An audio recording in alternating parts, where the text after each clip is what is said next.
Hello, anyone, everyone, and no one. My name is SlackLizard. This is T-Man Cal, and welcome back to another episode of A Farm of the Week. And this week on Farm of the Week, we are doing something a bit different. We are doing a Strider farm, a nether string farm. Now, between me, you, the fence post, and everybody else out there, I personally haven't seen a working Strider farm yet. So when T-Man came to me with this crazy concept, I was like, dude, you're crazy. You're absolutely crazy. But considering the amount of work that goes in to build this farm, the results are actually not that bad. You're averaging about 8 to 9 stacks of string per hour, and if you're playing potentially just a nether-based series, that is a lot of string in a place where you usually cannot get string. That being said, the string can be turned into wool, and, well, wool is a nice block to build with. Additionally, on top of that, I mean, it's another farm. It's another farm. You know, part of the niche for me and myself is to just build just about any kind of farm you can build in Minecraft. And this is a new type of farm. So that being that, let's get a materials list. Let's go over a few things and then let's get started. You can pretty much build this farm in any biome in the nether. Just the biggest thing you're going to have to do is get yourself a perimeter made. Now, of course, here we're using a resource pack designed by the Mad Hatter out here, which shows you the mob spawning and despawning sphere for simulation distance of 4, which is what most of the people out there play on. That being said, the biggest thing that you're going to have to worry about with this farm, aside from finding an area that's free of all these blocks and everything, is you need to build this thing 44 blocks above the lava lake, because Striders do 2 checks to spawn. 1, they need to make sure that they're spawning in lava, and 2, they need a block. So that being that's going to be something that you're just going to have to do on your own. We're going to be building the farm in a voided out area on this world just to show you how it can be built. I mean, that's kind of the point of a tutorial, is to show you how to build it. And this is just a, disclaimer of what you need to do to build it properly.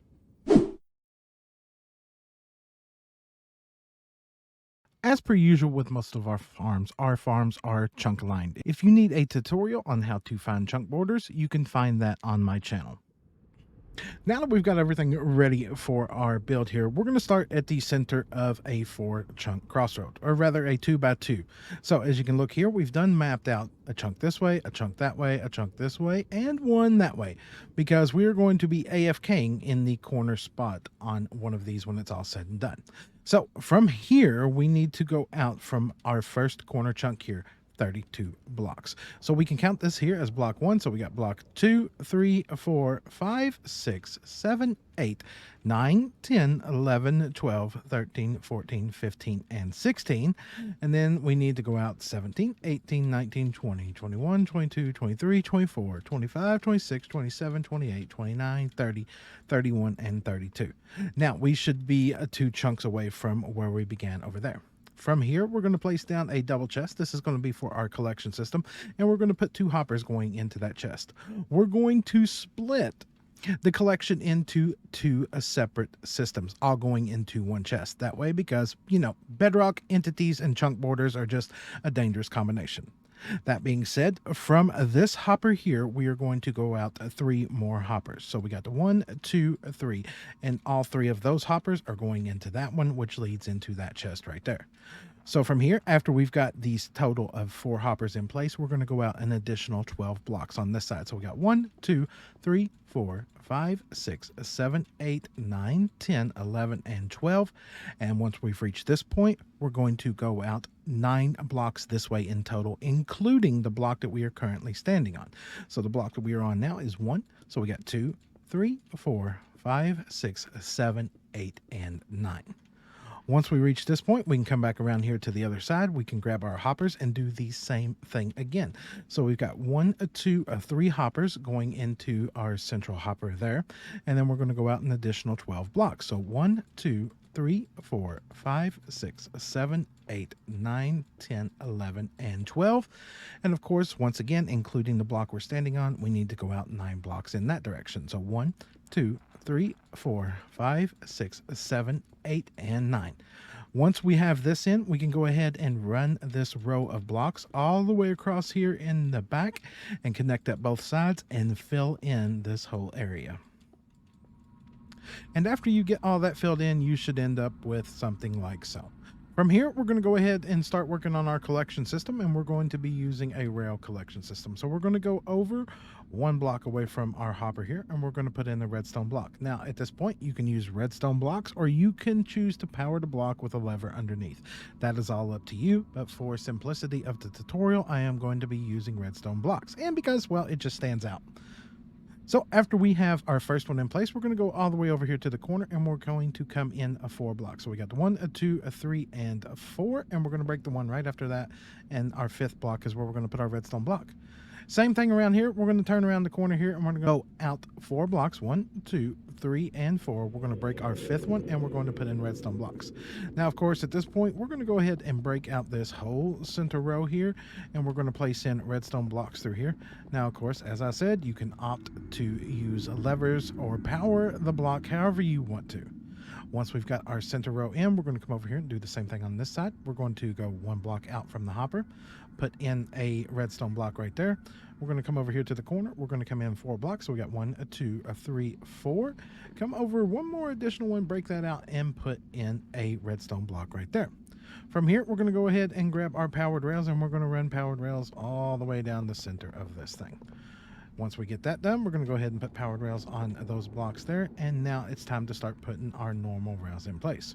So starting on our first hopper going into the chest right here, we're going to place 2 rails like so that we get that lined up that way. And then we're going to bring our rails all the way across here. We're going to connect them all the way up, and then we're going to start running them up the side like so. Once we reach the end, we're going to loop this back until we come back down this way. And of course, now it's a repeating pattern until we get all the way back over to right here.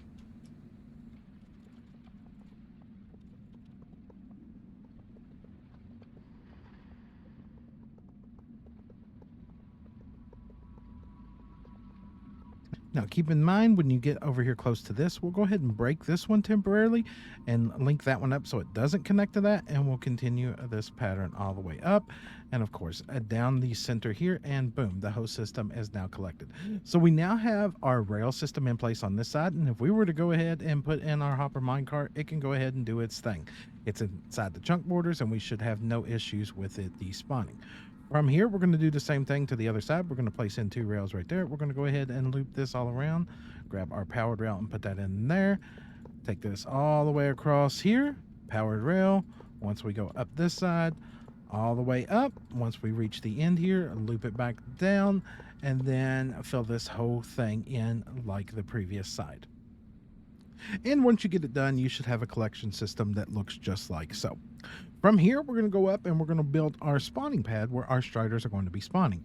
So we're going to come up 1 block and be even with our hoppers and our collection system. And now we are going to go up 26 blocks. So we got 1, 2, 3, 4, 5, 6, 7, 8, 9, 10, 11, 12, 13, 14, 15, 16, 17, 18, 19, 20, 21, 22, 23, 24, 25, and 26. From here, we're going to grab our spawnable blocks, and we're going to go out 2 blocks, 1 and 2. We're going to go ahead and turn around and break that. And technically at this point, we don't need this in our face, but we're going to leave that there for now. So from this block here, we now need to go out 14 blocks that way, not including the block that we are standing on. So just totally ignore the block that we're standing on and start counting. So we got 1, 2, 3, 4, 5, 6, 7, 8, 9, 10, 11, 12, 13, and 14. Once we've reached this point, we need to turn and go this way, and we need to go out a total of 7 blocks, including the one we are standing on in this situation. So we got 1, 2, 3, 4, 5, 6, and 7. Once we've got that done, we're going to come all the way back around here to this side, and we're going to start on the block that we just did a while ago. So coming off of this block, we're going to go out 14 blocks that way. So we got 1, 2, 3, 4, 5, 6, 7, 8, 9, 10, 11, 12, 13, and 14. And from here, we're going to turn and we're going to go out our full 7 blocks this way, including the block that we are standing on this time. So we got 1, 2, 3, 4, 5, 6, and 7. Once we've got that done, we can go ahead and fill this whole area in until we get a solid pad up here. And you should have something that looks like so. Now we're going to go ahead and get rid of this because, well, we just don't need this here at the moment. So now that our column has been removed and we got our spawning pad in, now we need to put our individual spawn spots in.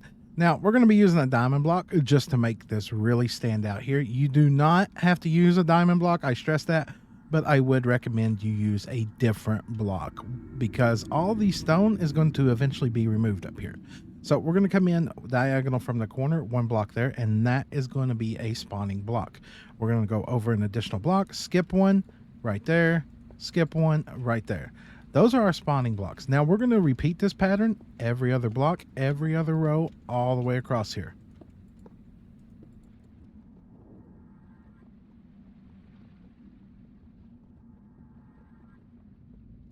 Until we end up with something that looks like so. Now, as I said, you can use whatever block you want, but I won't lie, diamond does look pretty nice there. Anyways, moving on from that, let's move on to our next step. So once we have all of our spawning spots marked out here, it's time to move on to a little bit more of a tedious part of this whole process. What we're going to do is we're going to grab a temporary block and we're going to put a temporary block above each of our spawn spots. From there, we're going to grab our glass pane and we're going to put a glass pane on every side of our spawn block. North, south, east, west. North, south, east, and west on every one of these. So we put in temporary blocks above our spawn spots. Let's make sure that we cover this all the way down through here. And then we surround the whole side of this in glass panes. Every side, north, south, east, west, north, south, east, and west. Until you get something that looks like so. From here, we're going to go ahead and grab our glass blocks and we're going to put a glass block on top of every one of our temporary blocks that is currently placed on our spawn blocks. I know it's a little bit crazy, but it will make sense here in just a few. And now we should have something that looks just like so. So above every one of our spawning blocks, we have a temporary block surrounded on each side, north, south, east, west, with a glass pane and a piece of glass up above that. Now we're going to grab our lava and we're going to come in here and we're going to break out our temporary block and we're going to place lava in that slot. We're going to do the same thing with every one of these above our spawning blocks. And once you have all of your lava in place, you should end up something like this. And at this point, we are pretty much done with everything that we're going to do over here. Now comes the fun part. Now we go in here and we break out all of these stone blocks, aka our temporary blocks that we placed in a while ago. And once you have all of the stone removed out of the equation or your temporary blocks, you should end up with something that looks just like this. You got your spawn block, you got your lava, glass overhead, and a pane on every side of the lava. From here, we need to go ahead and set up our AFK point. So we're going to drop back down here and we're going to go over to our 2x2 center here and we are going to pillar up. Now from here, we're going to choose one chunk to pillar up from. We're going to go up 14 blocks. So 1, 2, 3, 4, 5, 6, 7, 8, 9, 10, 11, 12, 13, and 14. You can go ahead and build your room up here however you would like. And this is going to be where you're going to AFK. And as you can see, immediately when we got into place, we already had one strider fall off and die. What happens is the adult striders spawn in. Their heads are inside of the glass and they get instantly pushed out. Now, the babies don't always fall instantly. So sometimes they will sit there for a little bit and sometimes they will despawn. If they sit there long enough, they will be caught by natural mob despawning. Now, you may see from time to time, like we just witnessed there, a baby strider on top of an adult strider falls down. The adult dies, the baby lives, but the baby will eventually be caught by random despawn. And what I mean by random despawn is this right here. Now, I've placed down a armor stand and put a wood plank in it. This is a resource pack made by Mad Hatter that shows quite a few interesting technical things inside of Minecraft. But if we were to come over here, this is our spawn radius from our AFK spot. Nothing can spawn out past the pink out there, and nothing can spawn inside of the pink where we are. But from here, there's this centralized line right down the middle of this thing. And as you can see, that centralized line swoops all the way down through here. So anything past that middle line is primed to be randomly despawned in the game. Anything outside of it completely will be despawned. So if a baby were to fall down here and survive, eventually the game is going to despawn it because it is outside of the sphere to get the chance at a random despawn. And of course, at this point, this farm is operational. Now, if you wanted to increase, which I would recommend you do, the rates of this farm, this is a split density farm. So if we were to come down here and start at the corner of this chunk here and go out 32 blocks, we would place in our double chest right here. We would place our hoppers going into this chest, and then we could build that exact same farm over here. And just like that, with the help of a magical team man here, we now have both sides of this farm in. Now, this is a very unique farm, and a lot of people might go, why would you even want a farm like this? Well, my question to you would be, why not? And because, you know, what if you're playing a Nether Born series where you never leave the Nether? Then you're going to need wool if you want to build out of wool, or you want to do bed blasting or anything else. And it's just kind of the point of Farm of the Week, is just to make some random farms. And this is about as random as it can get. I don't think I've ever seen another functioning Strider farm at this point in time, which is absolutely amazing. It's unique and I quite enjoyed it. That being said, if you've enjoyed this Farm of the Week, make sure to drop a like down below. If you'd like to see more, please consider subscribing. And if you have ideas for future farms of the week, make sure to drop them down below, because, you know, we want to see them. Ain't that right, Team Man? Can you wave to the people? No, Team. Oh, he's looking at me funny. He's waving. But as I said right there, that's what we're going to call this one Farm of the Week. I hope you've enjoyed it, and we will see all of you all in the next one. Goodbye, everybody. Wave bye. Wave. Dear God.